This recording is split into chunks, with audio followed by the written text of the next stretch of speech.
सहन केलं. म्हणजे गोखलेंच्या अहवालानुसार पूर्ण महाराष्ट्रामध्ये 10,000 कोटी ते 40,000 कोटी हे शेतीमालाचं नुकसान फक्त वन्य प्राण्यांमुळे होत आहे. आतापर्यंत ते सगळं चाललं, परंतु आता सर्व ठिकाणावरून हिंसक घटना समोर येत आहे. म्हणजे हिंसक प्रवृत्तीचे जे वन्य प्राणी आहेत ते शेतकऱ्यांवर हमले करून राहिले. त्यामुळे काय होऊन राहिलं की भीतीमुळे आता हा शेतकरी शेतात जाऊ शकून गेला, मजूर मिळत नाही आहे आणि एक प्रशासन सर्व दुर्लक्ष करत आहे.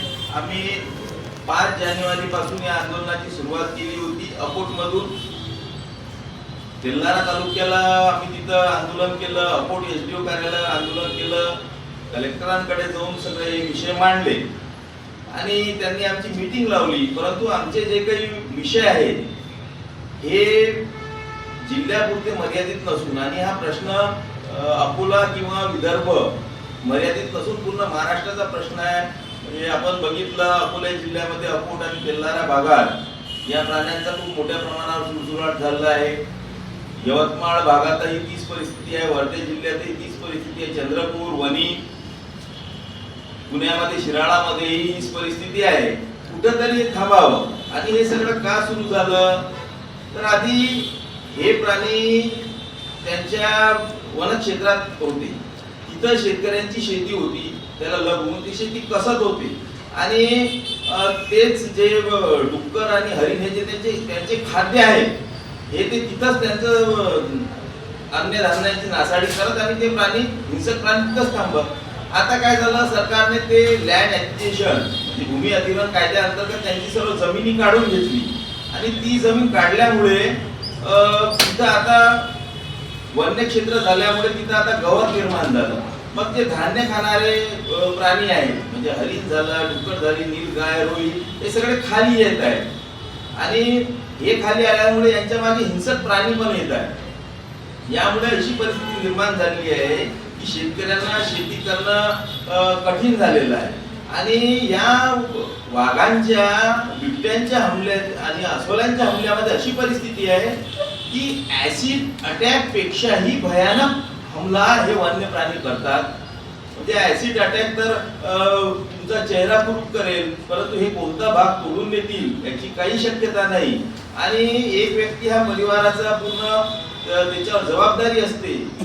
ही जबाबदारी आता म्हणजे त्याची जबाबदारी कोण घ्यायची? सरकार अनुदान देते, मुआवजा देते, पण त्यांनी काही फारसा फरक पडत नाही. एका परिवाराचं वर्षानुवर्षाचं जे लागणं आहे हे काही कोणी याची जबाबदारी घेऊ शकत नाही. याचे आम्ही बरेच पाठपुरावे केले, याच्याबद्दल आम्ही काही विषय म्हणजे मांडले. जसं आम्ही म्हटलं की हे विषय तयार झाले की सन 1972 मध्ये वन्यजीव संरक्षण कायदा निर्मित झाला. त्यावेळेस काय परिस्थिती असेल याची कल्पना नाही, परंतु त्यावेळेस या प्राण्यांची कदाचित संख्या पण कमी असू शकते. पण आज हा कायदा होऊन 47 वर्ष झाले. 47 वर्षानंतर यांच्या प्रजननाचा दर हा किती आहे हा लक्षात नाही घेतला गेला. त्यांच्यामुळे यांची संख्या वन्य प्राण्यांची अतोनात वाढ झाली आणि अतोनात वाढ झाल्यामुळे त्याला नेहमी क्षेत्र कमी पडत आहे आणि हे क्षेत्र कमी पडल्यामुळे हे आता शेतकऱ्याच्या शेतात येत आहेत, पण नागरी वस्तीमध्ये येत आहेत. म्हणजे याच्यातले काही उदाहरण जर तुम्हाला द्यायचं असलं तर अकोट तालुक्यामध्ये शहापूर आहे, इथं वाघाचा अटॅक झाला हुसेन सुरेशने म्हणून आणि त्यांना गंभीर जखमी करण्यात आलं.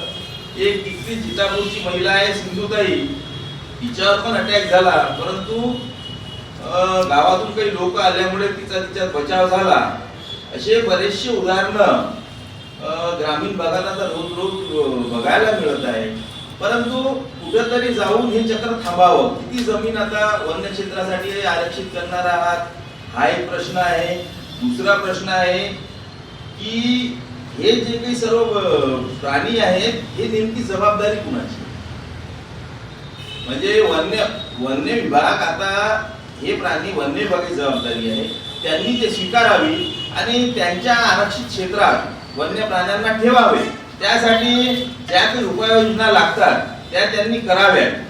म्हणजे त्याच्यासाठी काही तंत्रज्ञानाने जे आता नवनवीन तंत्रज्ञान येत आहे या आधारे लक्ष ठेवण्यात यावे. दुसरं आहे की पूर्ण वन्य क्षेत्राला काही बॅरिकेडिंग सिस्टम किंवा भिंत असे आवरण घालण्यात यावे. शेतकऱ्यांना सल्ला दिल्यापेक्षा हे वन्य विभागाने काम करण्यात यावं. तसेच 1972 जो वन्यजीव संरक्षण कायदा आहे त्या कायद्यानुसार हिंसक वन्य प्राण्यांना मारण्याचा अधिकार हा मुख्य वन निरीक्षक जे नागपूरला बसतात त्यांच्याकडे आहे. तर हा अधिकार त्यांच्याकडे असल्यामुळे एखादा प्राणी जर गाव पातळीवर हिंसक जर झाला तर ते गावातून तालुक्यातून जिल्हा आणि नागपूरपर्यंत पोहोचेपर्यंत आणि ऑर्डर काढेपर्यंत तो काही प्राणी थांबणारा नाही आहे. म्हणून हे अधिकार स्थानिक सरपंचाकडे द्यावे अशी आमची मागणी आहे. आता याच्यासाठी आम्ही मुख्य वन निरीक्षक यांना निवेदन दिलेलं आहे. त्याच्या निवेदनामध्ये आम्ही त्यांना 1/3/2026 म्हणजे येणारी 1 तारखेपर्यंत याच्यावर काहीतरी तुम्ही तोडगा किंवा चर्चा करताय का हा आम्ही त्यांना वेळ दिलेला आहे. जर यातून काही निष्पन्न नाही झालं तर आमच्या गाव पातळीवर गावागावात जनजागृती म्हणून जनजागृतीकरिता सभा सुरू आहे आणि या सभा जनजागृती करिता सुरू आहेत. आणि जर का यांनी 1 मार्च 2026 पर्यंत याच्यावर कोणताही तोडगा किंवा निर्णय नाही काढला तर आम्ही याच्यावर मोठं विदर्भस्तरीय आणि महाराष्ट्रस्तरीय मोठं आंदोलन उभं करणार. शेळ्या जंगलात सोडण्यापेक्षा जे शेती भागामध्ये बरेच त्यांचे हरिण, डुक्कर, निलगाय, रोही हे जे प्राणी आले आहेत त्यापेक्षा त्यांनी ते उचलून वन्य क्षेत्रात सोडावे जेणेकरून पाळीव प्राणी जर पुन्हा वन्य भागात दिसला तर कोणीही लालसे पोटी त्याला घरी घेऊन येईल. त्याच्या पलीकडे जाऊन हे जे प्राणी आमच्या शेतात मोकाट फिरत आहे ही काही बरोबर नाही. आणि आमचे बैल जर समजा वन्य क्षेत्रात गेले पाळीव प्राणी तर त्याच्यासाठी काही नियम आणि कायदे आहे. ते त्यांना म्हटलं खर्च घ्या, मुआवजा घ्या तर ते ऐकत नाही. ते प्राण्यांना आमच्या सरळ हरास करून टाकतात. परंतु त्यांचे प्राणी हे शेतकऱ्यांच्या प्रॉपर्टीवर मोकाट फिरत आहेत. हा एक अन्यायकारक सगळं सुरू आहे.